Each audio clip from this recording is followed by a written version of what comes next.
اعوذ باللہ من الشیطان الرجیم، بسم اللہ الرحمن الرحیم۔ السلام علیکم ناظرین، آج جو وظیفہ ہے وہ یہ ماہ رجب المرجب کی مناسبت سے وظیفہ ہے۔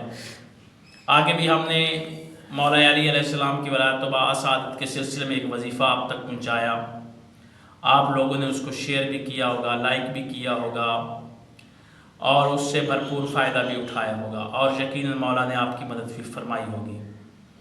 اسی طرح آج جو ہم وظیفہ لے کر آپ کی خدمت میں حاضر ہوئے ہیں، یہ 22 رجب المرجب کی رات کا وظیفہ ہے، جس رات کو ہم نیاز امام جعفر صادق علیہ السلام کا اہتمام کرتے ہیں، یعنی کنڈوں کا اہتمام کرتے ہیں، کنڈے بناتے ہیں، پوڑیاں، حلوہ یا اس طرح کی جو چیزیں میٹھی میٹھی بناتے ہیں۔ تو ہم بہت بڑا ہم فقہ والے تو فقہ جعفریہ کے لحاظ سے اور اہل سنت والجماعت جو ہیں بہت بڑا اہتمام ہوتا ہے 22 رجب المرجب کی مناسبت سے۔ تو آپ جتنے بھی حیثیت کے انسان کی جتنی بھی طاقت ہو، اسی طاقت کے ساتھ یہ اپنا نیاز بناتے ہیں۔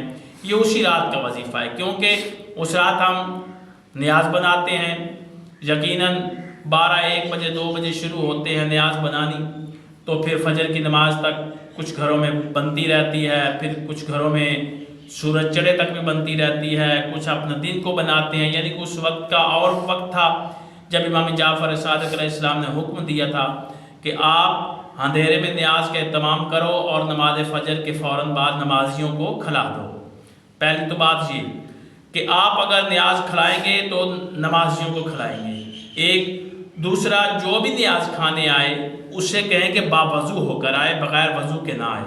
خود بھی ہوں تو وضو کے ساتھ بنائے نیاز کو، پہلی یہ ہے شرط، اور اپنی جگہ کو پاک و صاف رکھیں۔ انشاءاللہ امام جعفر صادق آپ کی مراد ضرور پوری فرمائیں گے۔ تو آج جو میں وظیفہ بتانے جا رہا ہوں 22 رجب المرجب کی مناسبت سے وظیفہ ہے۔ 21 کا دن گزرے گا، 22 رجب کی رات آئے گی جو کنڈوں کی رات ہوگی، اس رات آپ نے یہ وظیفہ کرنا ہے۔ بہت آسان وظیفہ ہے، اتنا مشکل وظیفہ نہیں ہے۔ آپ نے باوضو ہو جانا ہے، باوضو ہوں گے، یقیناً باوضو ہو کر نیاز بناتے ہوں گے۔ اگر نہیں بناتے باوضو ہو کر تو باوضو ہو کر بنائیں۔ تو آپ باوضو ہوں گے تو آپ نے فجر کی نماز سے پہلے، یعنی کہ تہجد کے وقت سے آپ نے شروع ہونا ہے، اور فجر کی اذان تک ساتھ میں نیاز بھی بناتے رہیں، یا بیٹھ کر کسی بندے کو یا کسی کی ذمہ لگا دیں کہ باوضو ہو کر یہ عمل کریں۔ تو انشاءاللہ امام جعفر صادق علیہ السلام کی آپ کی مدد کو تشریف لائیں گے، جس طرح اس لکڑہارن کی مدد فرمائی امام نے آ کر، تو اسی طرح ہماری مدد فرمائیں گے۔ آپ نے یہ وظیفہ کرنا ہے، 22 رجب المرجب کی رات کا وظیفہ ہے، بہت بہترین وظیفہ ہے۔ آپ نے سب سے پہلے باوضو ہو کر آپ نے 700 مرتبہ ان الفاظ کو پڑھنا ہے جو میں الفاظ بتانے جا رہا ہوں، اور پھر دعا مانگنی ہے۔ انشاءاللہ امام جعفر صادق علیہ السلام آپ کی مراد ضرور پوری فرمائیں گے۔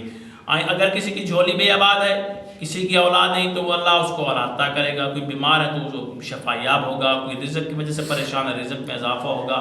کوئی کسی بھی حاجت، کوئی بھی حاجت، کسی قسم کی بھی حاجت رکھتا ہے، اس کی حاجت اس رات کو ضرور پوری ہوگی، اگر وہ سچے دل سے یہ عمل کرے گا باوضو ہو کر، اور نماز پنجگانہ بھی ضروری ہے۔ اور آج جو وظیفہ بتانے جا رہا ہوں، یا امام جعفر صادق علیہ السلام ادرکنی، یہ الفاظ ہیں، یا امام جعفر صادق علیہ السلام ادرکنی۔ یہ آپ نے 700 مرتبہ ان الفاظ کو پڑھنا ہے، یعنی کہ 7 تسبیحاں پڑھنی ہیں۔ یا امام جعفر صادق علیہ السلام ادرکنی، یہ آپ 700 مرتبہ پڑھیں گے۔ اس کے بعد آپ دعا مانگیں گے، انشاءاللہ آپ کی دعا مستجاب ہوگی۔ کوئی بھی آپ کی حاجت ہوگی، جو کوئی بھی آپ کی خواہش ہوگی، وہ آپ کی پوری ہوگی۔ آپ اس عمل کو کریں، اس عمل سے بھی یہ فائدہ حاصل کریں دعاؤں کی قبولیت کا، اور پھر امام جعفر صادق علیہ السلام کی نیاز بنا کر بھی دعا مانگیں تو انشاءاللہ آپ کی دعا پوری ہوگی۔ شرط یہ ہے کہ عقیدہ پختہ ہونا چاہیے۔ آپ یہ عمل کریں، اللہ آپ کو انشاءاللہ کامیابی عطا فرمائے گا۔ اللہ آپ کا اور ہمارا حامی و ناصر ہو۔ خدا حافظ۔